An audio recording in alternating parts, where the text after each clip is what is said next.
Hello, everybody, and welcome to another edition of Klis Mike Drop, where we talk about the Broncos and everything NFL, anything related to it. I'm Mike Klis, your host of the Klis Mike Drop. It's good to be back on our podcast here via 9 News. And the big news of the week, which we gave to you first here at 9 News, the hiring of Darren Rizzi as the Broncos' new special teams coordinator. He's one of the best in the business. He's been around for a while. He was with the Dolphins for 10 years and then with Sean Payton for 3 years in New Orleans, 2019 to 2021. Payton walked away for 2022. Rizzi stayed there, became the interim head coach this past year in place of the fired Dennis Allen. Did a good job with the Saints, got them back on track, and actually did real well when he had Derek Carr as his quarterback, and not so well when Derek Carr got hurt again. Doesn't that go to figure? And so Darren Rizzi, with the hiring of Kellen Moore, he was probably the number 2 candidate from what I heard to become the Saints head coach. But they wanted Kellen Moore, the offensive coordinator from the Eagles. He's red hot, having won the Super Bowl. Offense looked good. So Kellen Moore is the Saints coach. That freed up Darren Rizzi to rejoin his friend Sean Payton here at the Denver Broncos. Rizzi will replace Ben Kotwica, who was fired at season's end. I thought Kotwica did a nice job, him and Mike Westhoff.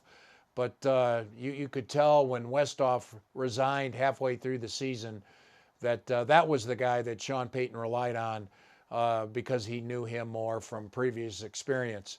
So brand new special teams coordinator staff. From what I understand, Rizzi's top assistant, Phil Galliano in New Orleans, has been blocked for now till Kellen Moore decides who he wants as special teams coordinator with the Saints. So we'll see how that all shakes out as far as who's the assistant.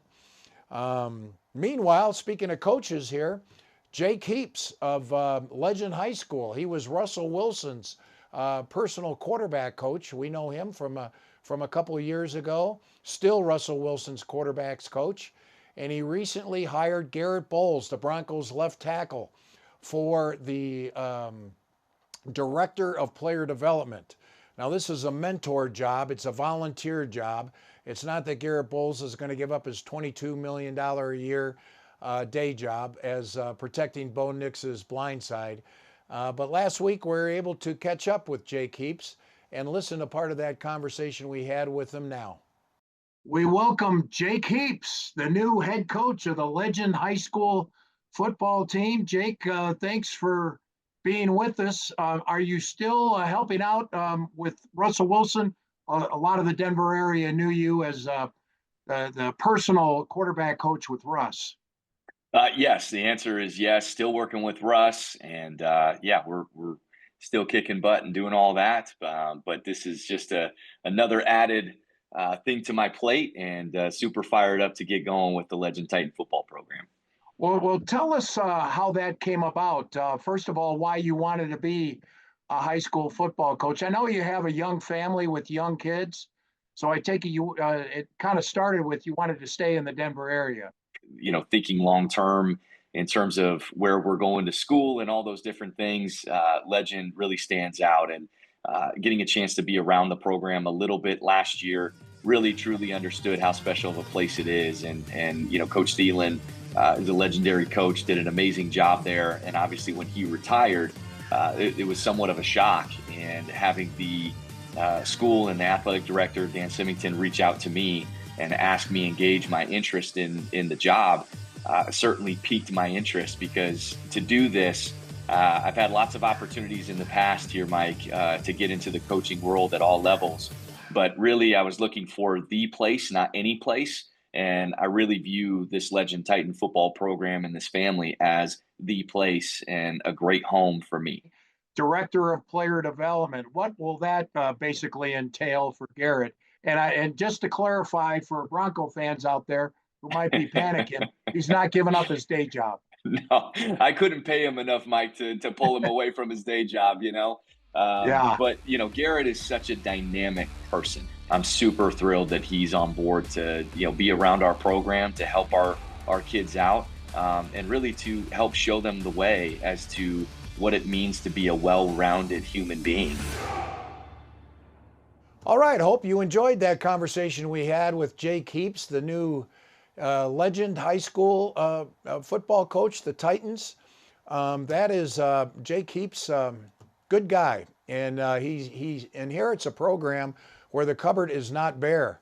I mean, they almost beat Dave Logan's Cherry Creek High School Bruins there in the championship game. They're up 10-0 at halftime before Logan made that halftime adjustment, and Cherry Creek won another one. So good luck to Jake Heaps at Legend, and he's going to get some help from Garrett Bowles. Garrett had that had a rough upbringing. We've written about it and talked about it many times, and he's a guy with a lot of experience that can help these kids, especially kids who have kind of lost their way or unsure or uncertain. I guess that's all teenagers, isn't it? And so I think Garrett Bowles will be a nice mentor to all of them, and wish them all the luck there.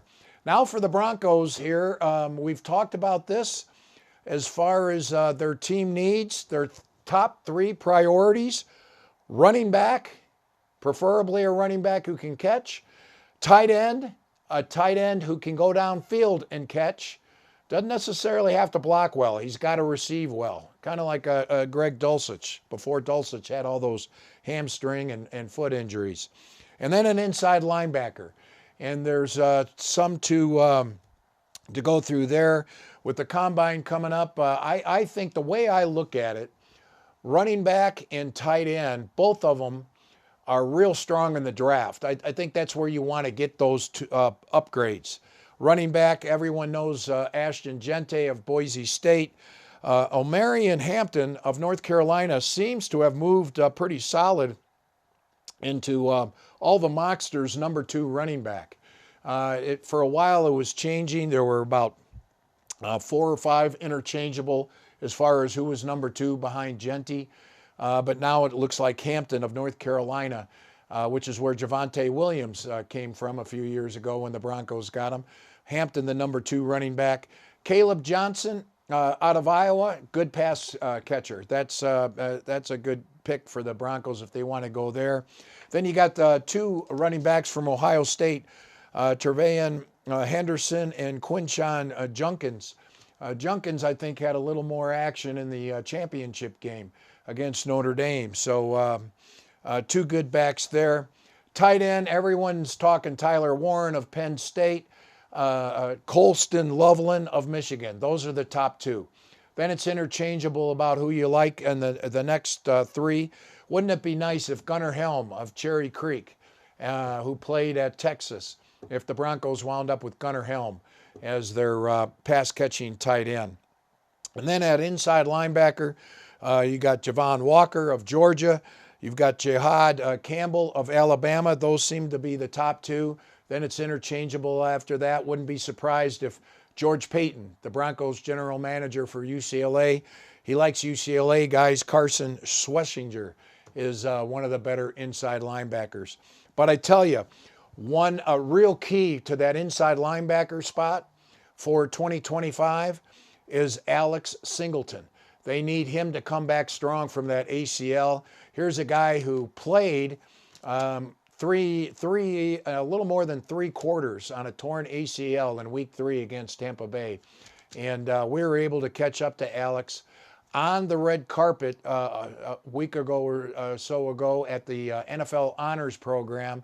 And I hope you'll enjoy this conversation we had with Alex about, we talked about Pat Surtain, and we talked about him and his rehab. And looks like he'll be back in time for the regular season. Probably not OTAs. Probably not, he'll be kind of limited in training camp, but should be ready by the start of the season. So here's Alex Singleton, who was the Broncos' Walter Payton Man of the Year. Very special guest, Alex Singleton, the Walter Payton Man of the Year nominee for the Broncos. First of all, that is an honor. The NFL has made that really bigger than the MVP award. Yeah, it's really cool. You know, I think to recognize what guys are doing off the field is really important, and just to learn about all the different organizations and nonprofits guys work with, I think is really special. Special Olympics is your big deal. One of your teammates, Pat Surtain, everybody thinks he's going to get Defensive Player of the Year. Only the second Bronco in history. Randy Gradishar the first. What do you think? Is he going to get it? Yeah, I mean, he's getting it. I'm excited for him. I can't wait.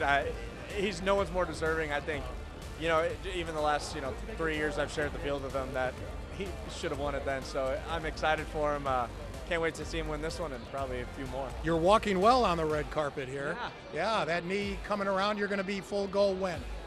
At the 9-month mark, there's no rush. That's the best, I guess, part about getting hurt early. So I'll be ready to go by the time season rolls around. Okay, this is the guy who played, 3.5 quarters on a torn ACL? Yeah. I mean, that makes him the toughest guy on this red carpet today. Thank you to Alex Singleton for stopping by and chatting with us on the red carpet during Super Bowl week.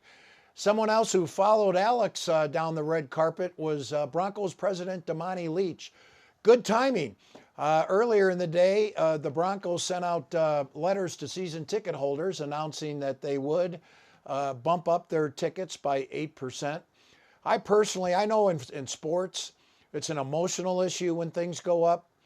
I mean, I don't see that it's that big a deal because you go to the grocery store, it ticks you off every time. I guess maybe when tickets go up, it can bother you. You don't feel good about it. But I understand the Broncos got a lot of demand. I tell you, Broncos country came out in full force. There weren't that many no-shows in 2024. So the enthusiasm is back for this team.